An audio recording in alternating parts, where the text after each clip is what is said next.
Welcome to the Metamorphosis Podcast, hosted by Anhang in the United States and myself, Nora Brucker in Germany. In this podcast, we talk to people about transformation and the moments and events that change us. We hope you enjoy.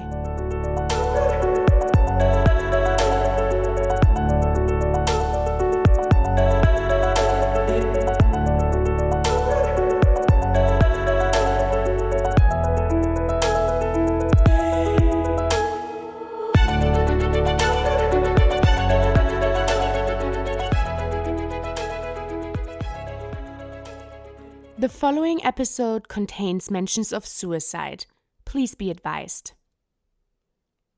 Today we are talking to Michelle Anhang from Canada. Michelle is a life coach specialized in working with families and individuals with mental health challenges, as well as with people who experienced loss. Michelle didn't so much choose her niche as she got basically thrown into it.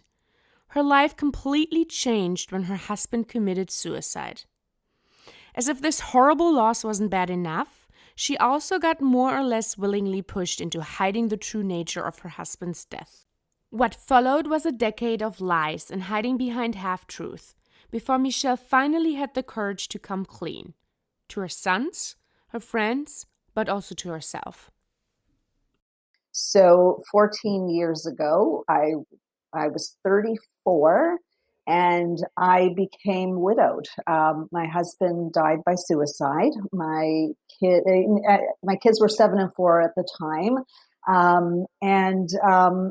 My husband had been living with severe mental illness at the time. He was diagnosed with bipolar disorder and a form of schizophrenia.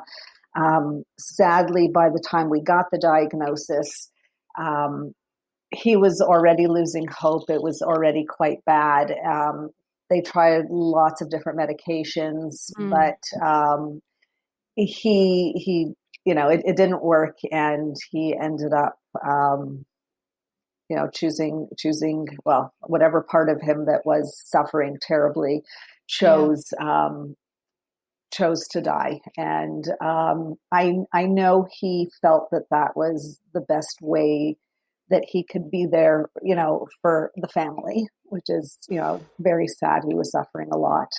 Yeah. So he died. And as the family was gathering together, somebody turned to me and said, "What are we going to tell people?" And there's first the shock of I don't know. And then there's all the,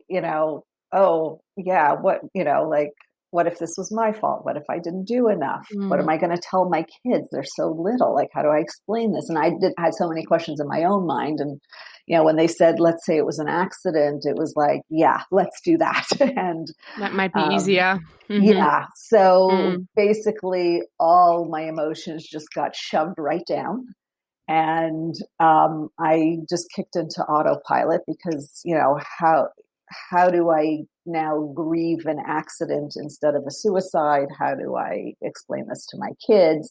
It just kind of started the domino effect of carrying this lie, which I carried for more than 10 years.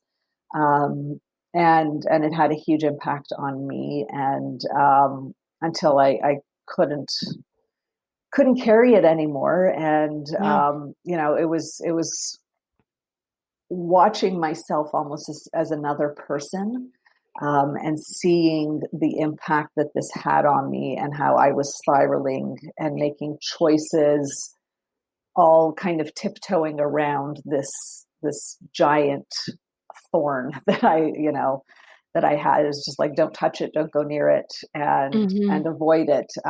It impacted my mental health. I had depression and anxiety from that. Obviously, just again, carrying the secret, shoving everything down, not grieving. And then the anxiety of what if somebody finds out the truth? What if my kids find out from someone else by accident? So many things to be anxious about when you're carrying the secret around. But I finally did do my healing work and shared the truth with my kids a couple of years ago, and then came to the realization that this is the work that I need to be doing in the world.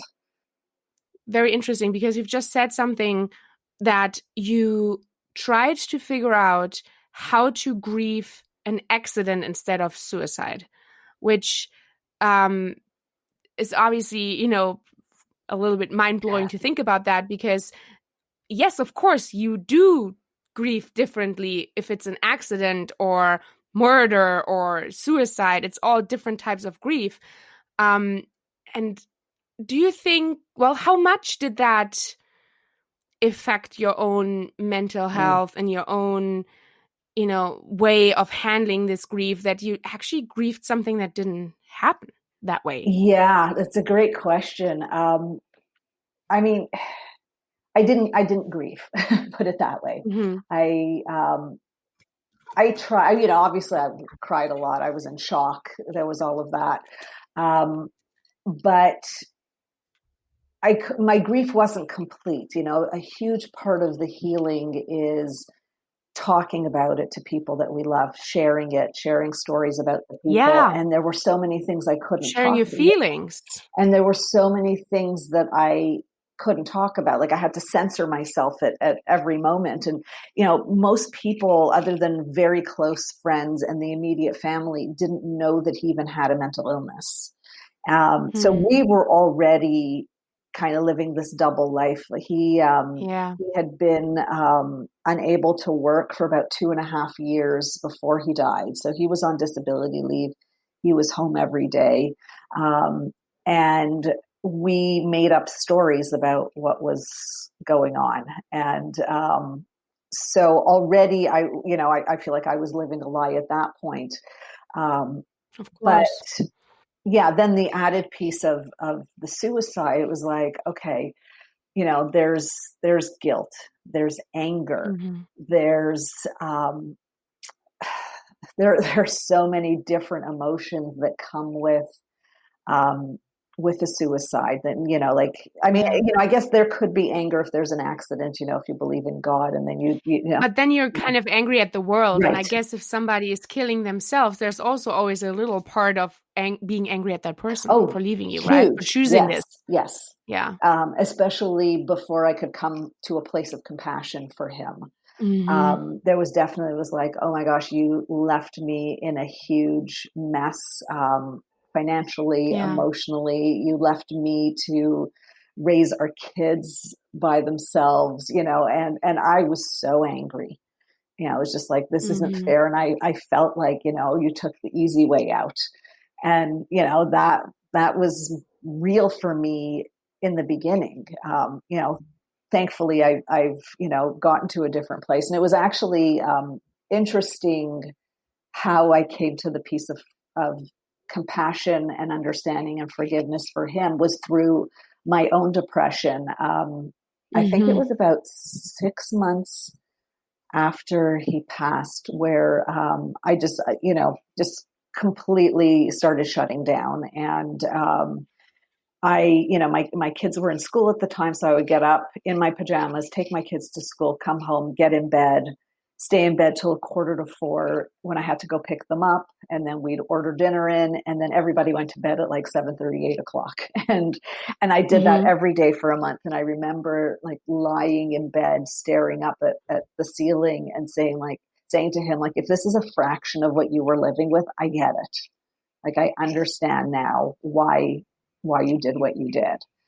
And so that was a shift for me. But again, I couldn't fully grieve it because I couldn't talk about, I discussed it with my therapist, but I needed to share it with people who knew him, who loved him.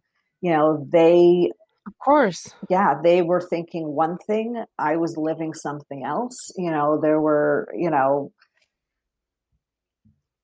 messes that I needed to clean up that I had to do on my own without any support, because I chose to keep this, and I say it as, not that I was victimized by it, but like I made this choice that, okay, it's more important to lie about it, or I thought I needed to. But do you think, it was obviously not just your choice, because you were also kind of pushed into this by the people who knew, right? Yeah, it was it's yes and no, I guess. You know, I Yeah. grew up, you know, in a community that carries a lot of shame. We don't discuss these kinds of things. So it was what I knew. And, you know, it seemed like the natural thing to do. But, you know, yes, the suggestion was made, but I was also not saying like, no.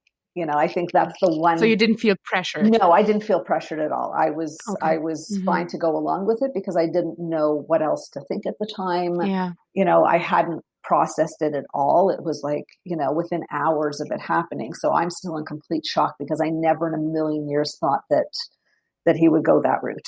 So and you know, when we told like our spiritual advisor, when we told, you know, the other close family and a few close friends, like everybody was like, oh, of course we'll keep the secret with you. Like nobody you know, said no, don't do that, or maybe you want to think about it. Interesting. Yeah. So, and I get it, like they were all being respectful and coming from this perspective that we all did if we just don't talk about these things. So were you able to at least talk to these people who were, you know, aware of what happened, even though they agreed to keep a secret? But did you ever go to them? Did you ever talk to them? Did you feel like you could? You know, these people were experiencing their own levels of pain. So I guess in short, you know, again, yes and no. Like mostly no. There were a few friends, but they also, you know, they were dealing with their own anger, like and their own grief. And I remember about a week and a half or 2 weeks after my husband passed, one of our neighbors who was one of his best friends growing up, and we happened to be living close to each other.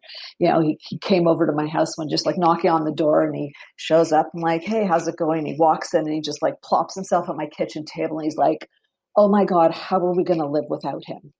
And it was like, yeah, but wait, like I can't be here for you with this. Like, you know, I'm going through my own stuff. Yeah. Right. It was like, you know, I didn't like know where to be, you know.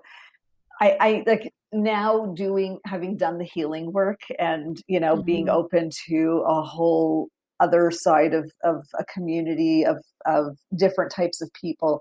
I really needed at the time somebody to just empathetically listen and be there for me. Which my therapist was, but again, that was one person. But like I said, everybody, everyone that knew the truth was close enough to have a lot of their own pain that they couldn't be there and just listen empathetically to what my side was. And I wasn't willing to let anybody else in either. It was just like, okay, this is like I had some very good friends that didn't know for years.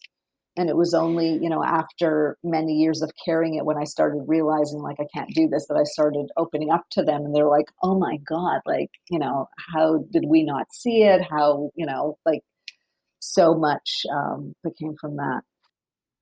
But how did they react? Like, was it just like a disbelief that this happened and they didn't notice? Were they angry at you that you didn't feel like you could, you know, confide in them? Like, what was the reaction when you did tell your very good friends what actually happened and how long you actually kept this secret? Yeah, nobody was angry at me.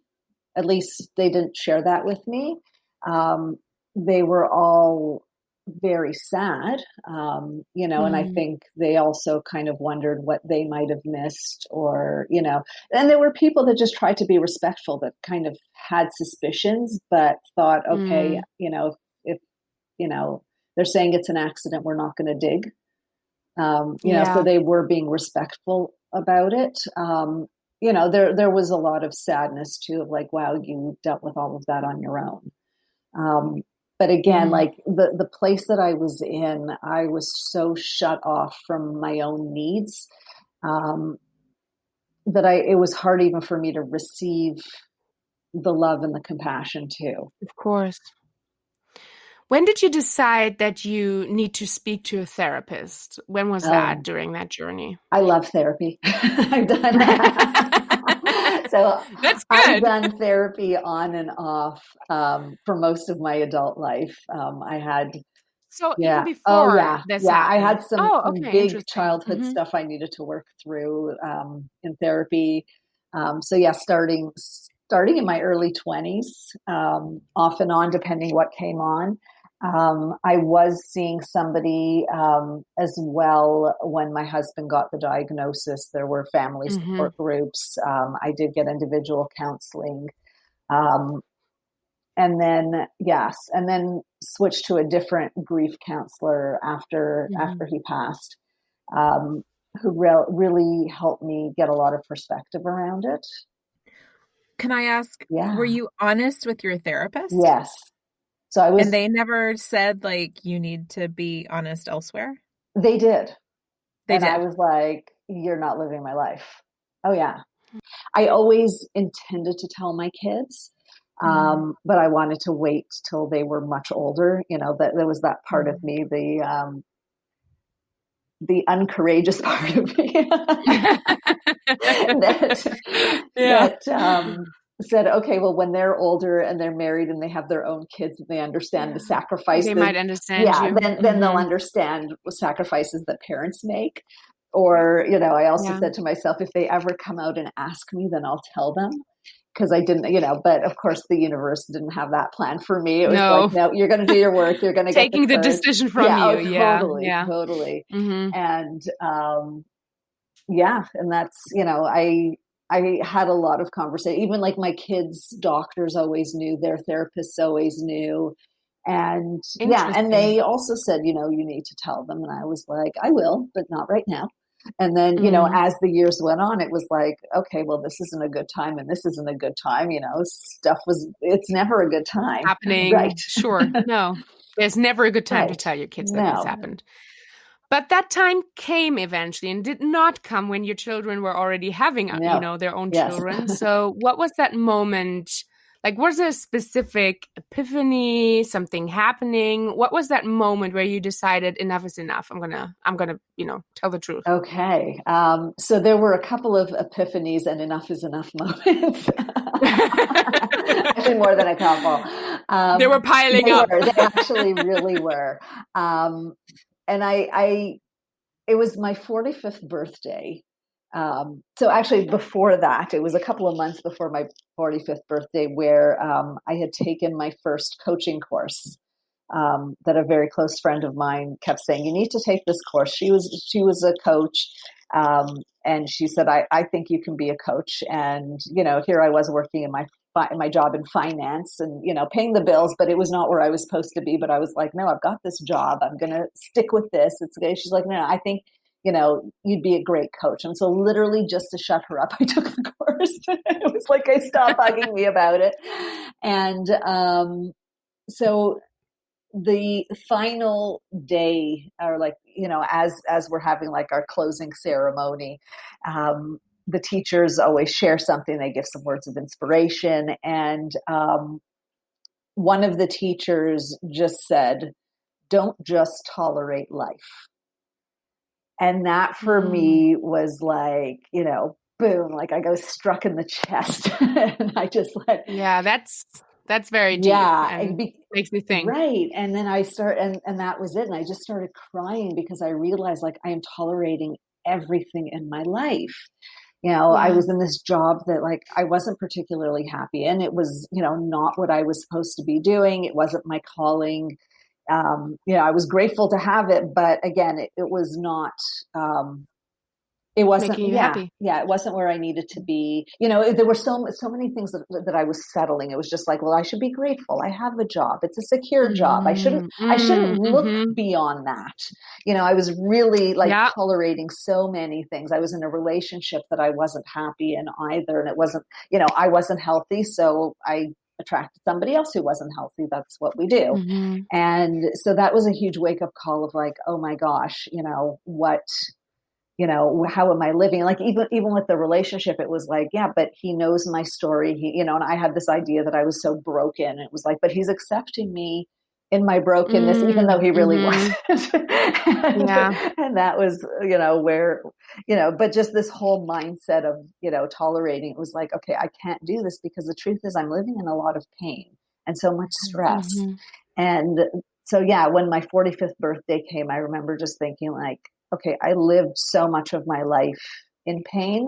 I'm not living the next half the same way. And I'm going to do whatever it takes to find a new way of living. And I didn't know what it was going to look like. I didn't know what I wanted. I just knew I wanted the pain to stop. And and I that's when I went into deep therapy at the time and was just like, okay, like let's do this. And just started opening everything up, unpacking all of these heavy suitcases I was lugging around with me. I signed up for a program. It's a leadership program that's very much centered around who we are and how we show up as leaders. And so I had shared with my teachers in this particular program what had happened, and I was just like, okay, I need to fill in some blanks with you about my life, and one of the teachers was like, well, you have to tell your kids. And at this point, I was already a couple of years into doing the work, and I was like, yeah, you're probably right. And I also at this point had developed this great network of people, and that came from the coaching community of, just like, wow, this is just like a community of empaths that I can show up in any way that I am with all of my mess and be loved and accepted.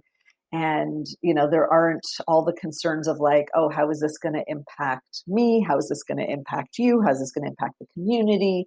None of the stories were there. So I worked through how I was going to tell my kids.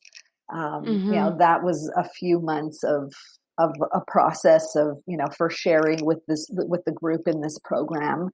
And again, they were all just like, we're here, whatever you need, we are here for you. And that meant so much. And then I started telling a few people that I trusted and just kind of seeing, okay, what's their reaction? What's that like?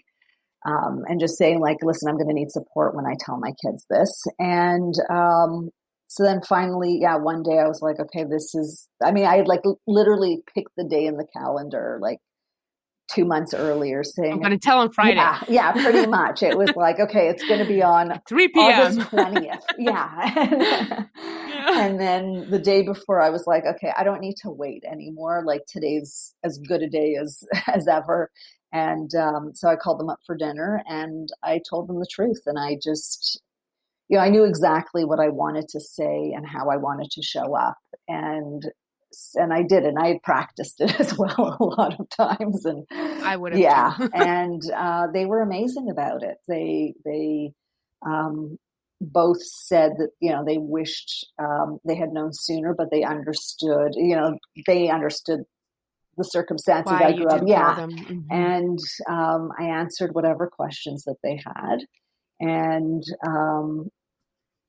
from that point on, that they were my biggest supporters. And then I realized through working with a coach at this point that this was the work that I needed to be doing in the world of like, okay, talking about the stories so people don't feel as alone, and just letting people know that there's always a chance to start over. Of course. And being the support that I needed when I was going through that, of like somebody who gets it, who really, has lived it, who, I whenever I speak, I say like, I'm going to share my story, but it's a very cautionary tale. Do the opposite of what I did. Do not follow in my footsteps. Yeah. And did your relationship with your sons change once they knew the truth? It did, for the better. And that was the interesting thing. Like, my biggest fear was they are never going to speak to me again. When they find out, like, and the other thing too is like, the few people that did know, everyone had their opinions about it. So, like people were like saying to me, I've heard of this happening, and, people feel like their whole life was a lie and your kids are never going to speak to you again. So of course, like, I'm not wanting to say that. No. But it had the opposite effect, because I just said to them, look, I held that from you, but I don't want to hold anything from you again. And, this is not who I am anymore. And that's why I want moving forward for us to be transparent with each other, even if it's painful. And we've created that kind of relationship. How old were your kids when you eventually told them? They were 18 and 15. And I mean, they were, already in an age where they were conscious about what was happening around them. Did they talk to you about at least noticing that their dad was struggling with some mental health issues, like just noticing something maybe different about him when he, because as a bipolar, he obviously, went from the emotions very, both ends. Yeah. strongly. Yeah. Did they talk about that? Did they notice anything? I mean, kids mostly notice more things than parents. Yeah, I want to know. Totally agree with you. They really do. And, we were good at making stories up about that. When my husband was in bed with depression, it was, well, Daddy's so tired because he works so hard. And then when he was having his manic phases, often he wouldn't come home for a day or two. So then it was like, wow, Daddy's working so hard. He's working such long hours. So they didn't get it. And I think they were just happy to buy into that story too, whatever seemed to make sense. But they did share with me when I told them the truth that they both, I think my older one said he always had a feeling that it wasn't an accident, but he didn't think it was suicide. Yeah, he didn't think it was suicide. He was just like, I didn't know what it was. But yeah, he knew it wasn't an accident. My younger one said that he had just started to question how little of the details he knew, because we didn't, like, obviously I'm not sharing any details of like, he was driving and then there was it was amazing because other people did that on their own. We're always trying to seek answers and reasons and whys. And so, yeah, when we said, it was an accident, then people started to speculate. And, there were different stories. He was hit by a bus. He was a pedestrian, or he was hit by a car. He was a passenger in a car. So there were so many different things. And I was like, not in the headspace anyways to deal with it. But it was like, okay, let it. You just believe whatever you want to believe. And that's what I realize too, is like, we all will just attach to a story that makes sense for us. It doesn't matter what the truth is. Yeah, that's true.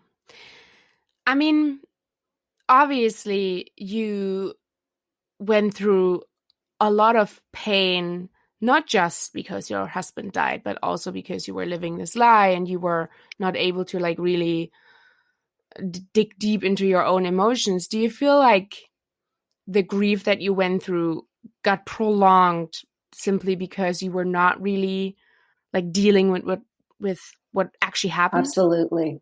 Yeah, because I did end up having to go through that grief process later on. Of course. So yeah, you can shove down the emotions, but they're there. It's like they don't disappear. It stays in us, and it just leaks out when we least expect it and usually don't want it to. And it shows up in, in our bodies too. It's a chronic pain or illness. And, I had my share of that as well. And,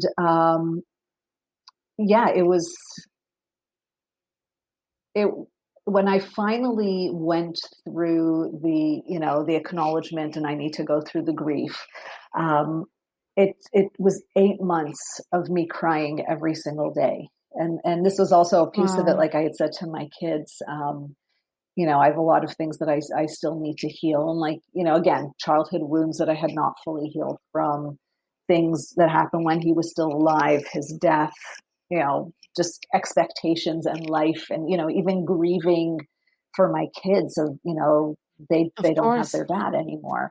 And so when I started doing it, the tears came up, and I said to my kids, like, you're going to see me crying a lot. Don't be scared.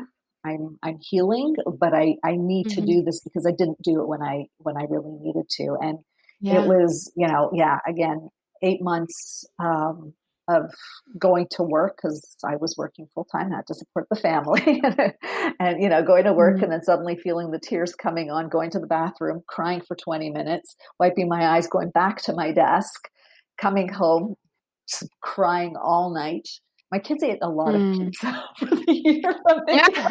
How many times where it was like, oh my God. Yeah. Yeah. A lot of takeout food. Like that's when, my older one had his driver's license and it was like, okay, just go get food, go do takeout. I can't cook.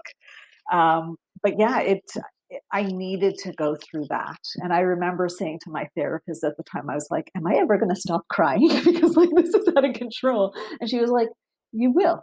Right. She's like, yeah, how many years of grief are you carrying? Like, it doesn't go away overnight. But that's also a testament for, that pushing all of these emotions down is not working. Like, I know a lot of people always think like if they're not opening up that box, everything's going to be fine, but it will always catch up with you. It always does in one way or another. Yeah. And so I think it's very important to deal with the things that are in front of you and to let the emotions run, because they will come back, maybe even stronger. Maybe it's going to go on for longer. Yeah. And so, I mean, I guess you probably also grieved a little bit for these years that went past and that you didn't live. Yeah. Yeah. So it was double grief, basically. Yeah. Yeah. So many layers of grief. Of just, what I, and grief over my self-loathing, even of just like what I agreed to put myself through. Like I would never do that to another human being. And yet I thought it was okay to do that to myself. And then all the things that I put myself through thinking I didn't deserve better.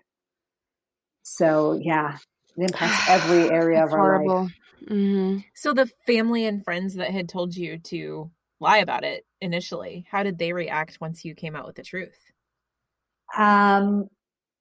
Well, I just, it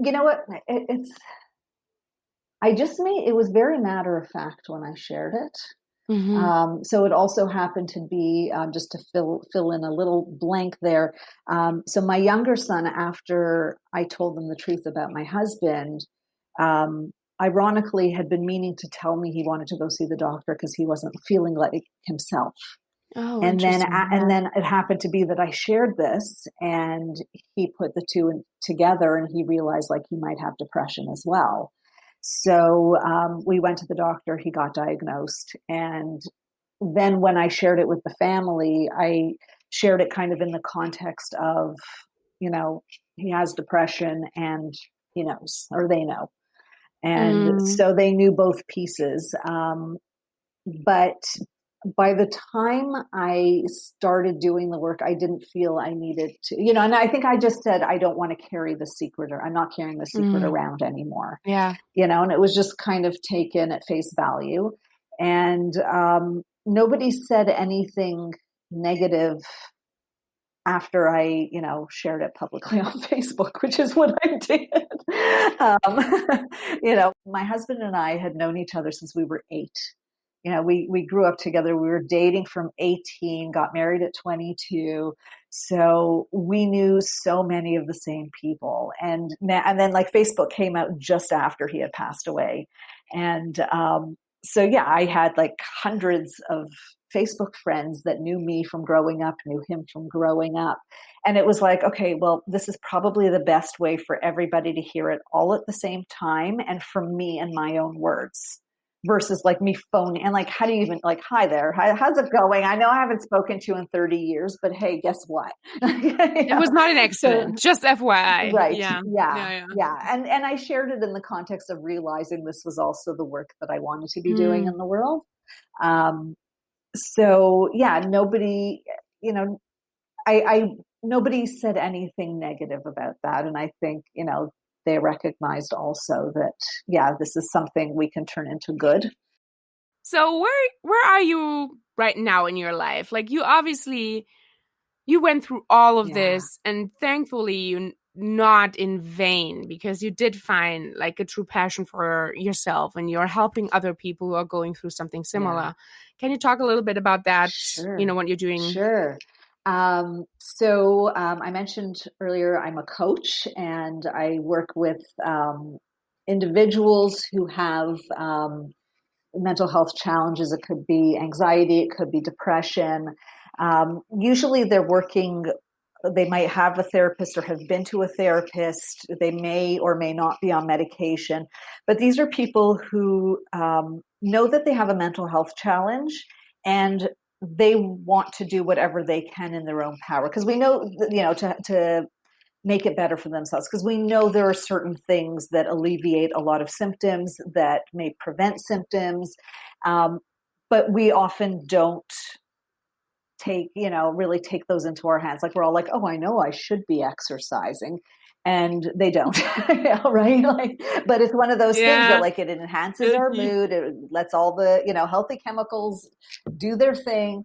And so the work that I do is really, I am their accountability partner in empowering. I empower them in taking the steps that they can take. I also teach mindfulness and meditation, which are so important to our mental health. The self-compassion, the acceptance, the just being with what is, the allowing for emotions, everything that I didn't give myself then. So I do a lot of training around that. As well, I share my story publicly, like I'm doing with you and your audience. I do it on stages, podcast. Well, no stages these days, but virtual stages, and just share my story. And it amazes me how every single time I show up to talk about my story, how many people, say me too in one way or another, whether they're hiding a suicide, whether they're hiding, any kind of secret about their identity that is also just taking its toll, whether they have mental health challenges. Like when I first experienced my depression and was put on medication, I started talking about it. We could actually eliminate the stigma if everyone knew what everybody else was going through. Right. And so, it's that permission piece of, when somebody else can show up and talk about it, it's like, oh, okay, I'm not judging them, so maybe I shouldn't be so hard on myself. Right. Yeah, it's very interesting what you say, because, obviously the stigma is global. I think there's no single country out there who's dealing with it appropriately. But it's interesting because when I was younger, I feel like the very first time, like in our country, where everybody was kind of talking about that, and that was before you heard of like so many celebrities who were also, committing suicide. We had. And soccer is like the number one sport here in Germany. It's like the biggest sport. We have soccer, and then there's like Formula One, and then there's like other stuff. But we had a very, very famous goalie who committed suicide, and also, very dramatically and everything. And I feel like that was like the very first time that here in our country, like everybody was talking about this topic. Like that was the first time that I felt like I was in touch with that topic. Yeah.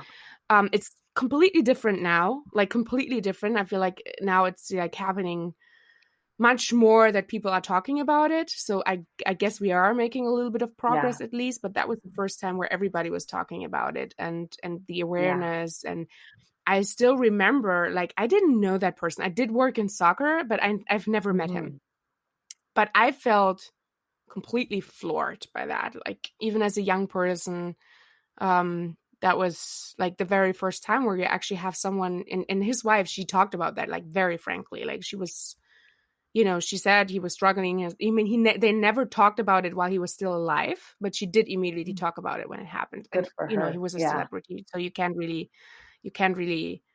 keep that a secret. And so, but yeah, she was very frank about that. And that was very interesting because she like made no excuses, and also not any excuses for him, but also not like say, give him any fault or whatever, because, you have to be so desperate if you think you can't go on in order to do that, to leave the people that you love as well. But that was, I feel like it makes such a tremendous difference if there's people out there who have that happen to them, who are talking about that, because They will influence other people and what they think 100%. and touch them. And I love what you were saying about how she shared, and she was just very matter of fact. And that was a piece that I needed to reach. I mean, it took me many, many years to reach it, but I had to examine my shame and my judgment around mental illness and suicide of like, why did I feel I had to to keep that a secret? Like, why couldn't I talk about it? And, so I was part of perpetuating the stigma because I was keeping the secret.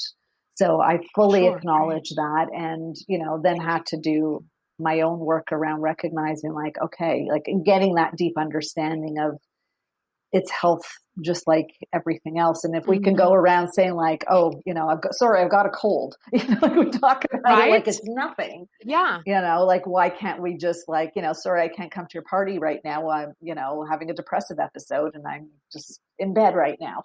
Right. I mean, we do that with everything else, even if it's like stomach problems where you're like, maybe I don't want to share this, or people don't want you to share that, but you do that, but you just never say like, I'm not feeling well mentally. Yeah. It's so difficult. It's there's still a lot of work. And it's so refreshing when people do of like, I'm not having a good mental health day. And I've had that where it's like, people like, now they know what I'm doing, but it's like we have plans and they'll text and they're saying like, yeah, I'm having a bad mental health day. So can we reschedule? And it's like, you got it. I'm here. Let me know if you need anything. And that's it. I think if we would all treat that completely normal, then obviously it would change a lot. I agree. And it's sad because we perceive it as a weakness, it's particularly in the corporate world. Or something you choose. Right? And maybe if there wasn't so much shame associated with that, there wouldn't be so much shame in saying, you know what? So maybe I'm not the person to do this job. You know what I mean? Like, I don't know. It's so complex. It is very complex. So I have a question, and it's kind of twofold, I guess, or it's a two-parter, but you said that as a life coach, you are like an accountability person for people. So when do people tend to seek you out is the first part. And then the other part is, do you find that in coaching others, it helps you stay accountable to yourself? So to answer part 2 of your question, 100% yes. I have to practice what I preach. And I'm saying it so many times a day. And sometimes I have to catch myself and I'm like, oh, I'm not doing a good job on myself. And I also coach myself through these things where I'll ask myself the questions and like really get honest with myself. And people seek me out at different stages. So, often it's, they know something's off, but they don't quite know what. So sometimes they'll just come to me, like there are different reasons why, sometimes people just don't want to go to a therapist because of the stigma that's associated with therapy. So it's easier to say that, I'm working with a coach, but I will, if I'm sensing that it's something outside of the scope of my training, then I will say, can you go to your doctor? I'm a little concerned. I don't say like, I think you might have depression or anxiety, because the truth is, and I learned this from my own health, there are different, like vitamin deficiencies, different things that can be going on in our bodies that have the same side effects as depression, or the same symptoms as depression or anxiety. It could be a thyroid problem and you're just constantly anxious. Like if it's hyperactive, B12 and vitamin D deficiencies, make you very tired and lethargic. And then of course, like you're not motivated to go seeing people. And then so we don't know what causes it, but I might say, listen, can you tell your doctor, like, cause I do have some training I have training in mental health first aid, suicide prevention, things like that. So I just say, can you go to your doctor? Just share with them what my concern was, have them do blood work. If the doctor thinks it's a mental health issue, they'll say it. But it's not my place to. So sometimes it looks like that. And then, depending what their doctor says, we decide if we're going to move forward or not.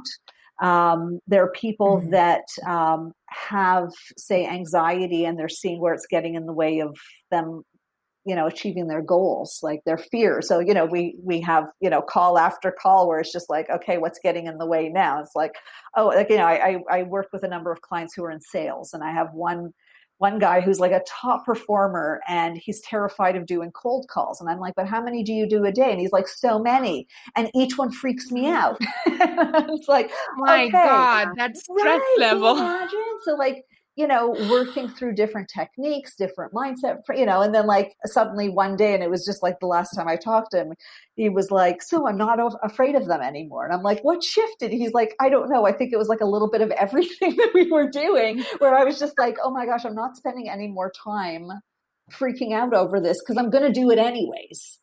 Right. Yeah. So right. yeah, depending what their needs are. With depression, sometimes it's just, I had one client who had severe depression, was still moving forward in their life, but had a lot of stuff that they needed to work through. And literally every call we would get on, it was a Zoom call, we'd be face to face, and they would just burst into tears and cry the entire session. And it was like, okay, I'm here. Like, be like, I was that safe person where they can let it go, and, where they didn't feel as comfortable with anyone else. And, and then sometimes they would do some talking to share what was going on, but, it looks different for everybody. But, just knowing that I'm giving them that is healing for me. Mm-hmm. And I know how appreciative they are, because, they'll share, like sometimes, like, it's so funny because of course, like, we're taught like, oh, crying is bad. You don't show emotion. So they sit there and they're like, I'm sorry. I'm like, stop apologizing. Like, I don't care. Like, right. Cry away. I cry at somebody telling me a story, watching a movie. I cry all the time. Yeah. I grieve for fictional characters. Me too. Okay. Totally. And sometimes we just need somebody that we trust, that we know it's safe to do that with. Yeah. So she would do that, with me, and then could carry on and do, yeah. There were goals that, they were achieving, things like that. So yeah, looks different for everybody. It does. Yeah. Oh, that was beautiful, nice. Michelle. I don't know. I mean, this is such a dark topic. Obviously, like the suicide of your husband is a dark topic, and mental health can be really dark, but I feel better after this talk. I'm glad to hear. See, and that's my goal. Yeah. Yeah. Definitely. Yeah, I definitely, and just doing our podcast in general and kind of, I guess my inspiration and why I love it is that I don't think once you start talking to people about whatever their situation is, you find out all of the commonalities, and then you almost find out you're not special. Like, but like in a good way. I say that to my clients all the time. I'm like, I have good news and bad news. You're not special. I'm like, and I say that in the best possible way. And they're like, oh, thank God. It's like, yeah. But it's, So I think we want to be special, but not necessarily all the time, and not with certain things. And yes, there's so much comfort and healing. And this is like what we as humans are supposed to do. Like, we kind of got it wrong somewhere along the lines where we all felt like, oh, we need to just, show this appearance on the outside. Yeah, be strong. But no, like we all have our messes. We love our messes. We love talking about our messes with people we trust.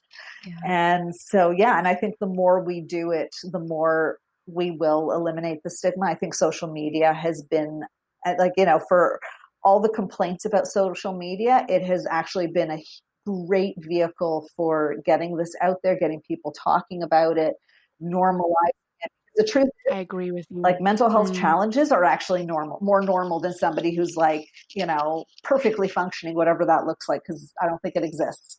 Yeah. So the more people that we see like actually are challenged by this and going through it, it's like, yeah, guess what? That's life. That's what being alive is. Yeah. Yeah. And it's beautifully Shakespearean sometimes. The Metamorphosis Podcast is produced by Anhang in the United States and me, Nora Brooker, in Germany. Thank you to all of our supporters. And of course, a huge thank you to our guests who are telling us their stories from around the globe about change and life-changing moments. For more information about each episode, check out officialmetamorphosispodcast.com and follow us on Instagram at officialmetamorphosispodcast for an exclusive look behind the scenes and our guests. We're happy for you to leave your thoughts on each episode, and we are very much looking forward to hearing from you. This is the Metamorphosis Podcast with Erin and Nora.